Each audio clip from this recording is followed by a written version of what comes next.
Okay, so hello everyone and welcome back to my YouTube channel CA Vaibhav Vashisht, a channel where you will be getting all the classes of your economics and business studies at free of cost. And not just free of cost, we will be learning all the concepts of your economics with fun, with examples of some big celebrities and real life scenarios, ताकि आपको किसी भी चीज़ को रटना ना पड़े और आपको इकोनॉमिक्स का हर एक कंसेप्ट अच्छे से समझ में आ जाए और आप इकोनॉमिक्स में 100 में से 100 मार्क्स स्कोर कर पाओ। सो स्टूडेंट्स, हमने स्टार्ट किया था हमारा चैप्टर फॉरेन एक्सचेंज रेट और हमने हमारी last class fixed exchange rate में देखा था कि जब गवर्नमेंट चला के when the government deliberately lowers the value of its domestic currency, that situation is known as devaluation. पहले $1 को खरीदने में 80 रुपए लगते थे, लेकिन गवर्नमेंट ने चला के खुद की डोमेस्टिक करेंसी की वैल्यू, उसकी औकात, उसकी वर्थ को कम कर दिया और अब वही $1 को खरीदने में 90 रुपए लगते हैं। तो ये सिचुएशन थी हमारी डीवैल्यूएशन की। और हमने हमारी फ्लेक्सिबल एक्सचेंज रेट वाली क्लास में देखा था कि जब market forces of supply and demand की वजह से हमारी जो डोमेस्टिक करेंसी है उसकी वैल्यू कम हो जाए तो उस सिचुएशन को हम कहते हैं depreciation of domestic currency. It refers to a situation when domestic currency depreciates और loses its value in relation to a foreign currency. पहले $1 को 80 रुपए था, अब $1 खरीदने के लिए 90 रुपए लगेंगे। अब आप लोगों का क्वेश्चन होना चाहिए, सर ये डिवैल्यूएशन और डेप्रिसिएशन दोनों चीज तो एक जैसी लग रही है, 80 और 90 रुपए सेम कंसेप्ट है, लेकिन सर इन दोनों के बीच में डिफरेंस क्या है डिवैल्यूएशन और डेप्रिसिएशन में? तो बेटा डेप्रिसिएशन में और डिवैल्यूएशन में जो डिफरेंस है, डेप्रिसिएशन में जो वैल्यू कम हो रही है, हमारी डोमेस्टिक करेंसी की वर्थ कम हो रही है, वो कम हो रही है market forces of supply and demand की वजह से। वहां पे गवर्नमेंट का कोई रोल नहीं है। और डिवैल्यूएशन में जो हमारी डोमेस्टिक करेंसी है उसकी औकात, उसकी वैल्यू कम हो रही है, वो कम हो रही है गवर्नमेंट के द्वारा चालाकी की गई। वहां पे market forces of supply and demand का कोई रोल नहीं है। Depreciation of the domestic currency occurs when its value reduces in the international market because of the market forces of demand and supply, and the government plays no role whatsoever. Whereas in your devaluation, the domestic currency occurs when its value is deliberately, चला के government कम करती है, reduced by the government by raising the exchange rate, and the market forces of demand and supply play no role whatsoever. यहाँ पे market forces of supply and demand का कोई काम धाम नहीं होता। In just the same way जैसे हमारे डेप्रिसिएशन और डिवैल्यूएशन में डिफरेंस है, सेम ही डिफरेंस हमारा करेंसी एप्रिसिएशन और रिवैल्यूएशन में भी है। एप्रिसिएशन होता है market forces of demand and supply से, वहाँ पे गवर्नमेंट का कोई रोल नहीं है। और रिवैल्यूएशन होता है गवर्नमेंट के द्वारा चला के किया हुआ, वहाँ पे डिमांड और सप्लाई का कोई रोल नहीं है। और बेटा अभी हमने इनके बीच में डिफरेंस देख लिया। अब जो हमने डिवैल्यूएशन देखा था हमारा फिक्स्ड एक्सचेंज रेट में, जब गवर्नमेंट चला के अपनी डोमेस्टिक करेंसी की वैल्यू को कम करती है तो उसकी इम्प्लीकेशंस क्या होती है?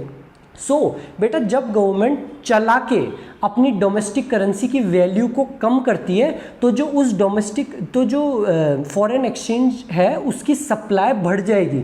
सर उसकी सप्लाई कैसे बढ़ जाएगी? तो बेटा पहले $1 को खरीदने में 80 रुपए लगते थे, गवर्नमेंट ने चला के अपनी वैल्यू को कम कर दिया और अब $1 को खरीदने में 90 रुपए लग रहे हैं। तो जिन भी लोगों के पास में डॉलर होगा वो क्या करेंगे कि यार हमने 80 रुपए में डॉलर खरीदा था, $10,000 खरीदे थे 80 रुपए में, अब 90 रुपए के हो गए, फटाफट सी बेच दो और प्रॉफिट बुक कर लो अपना, क्या पता फिर से वापस से 80 रुपए ना हो जाए, फटाफट सी बेच दो।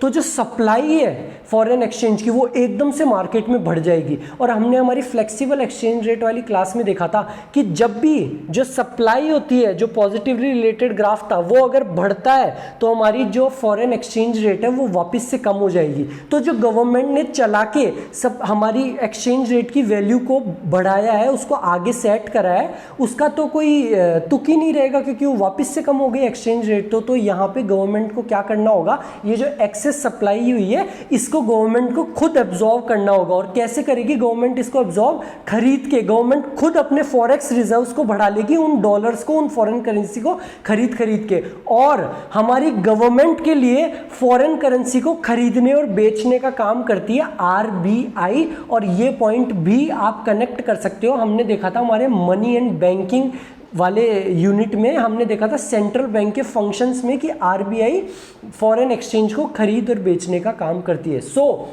This devaluation leads to excess supply of foreign currency in the international money market। बेटा devaluation की वजह से excess supply होएगी, और एक्सेस सप्लाई जब भी होती है, हमने हमारी फ्लेक्सिबल एक्सचेंज रेट वाली क्लास में देखा था, ग्राफ बढ़ रहा है, अगर सप्लाई ज़्यादा हो रही है तो एक्सचेंज रेट वापस कम हो जाएगी। This will lead to a fall in the exchange rate. तो इसका कोई तुक ही नहीं रहेगा जो गवर्नमेंट ने करा, तो गवर्नमेंट को क्या करना पड़ेगा, खुद एब्जॉर्ब करना पड़ेगा उस एक्सेस सप्लाई को। Therefore government have to absorb this excess supply by way of its own purchase of the foreign currency. और इसकी वजह से accordingly the government reserves of forex must rise. और हमारी गवर्नमेंट के लिए फॉरेन करेंसी को खरीदने बेचने का काम कौन करता है, आरबीआई।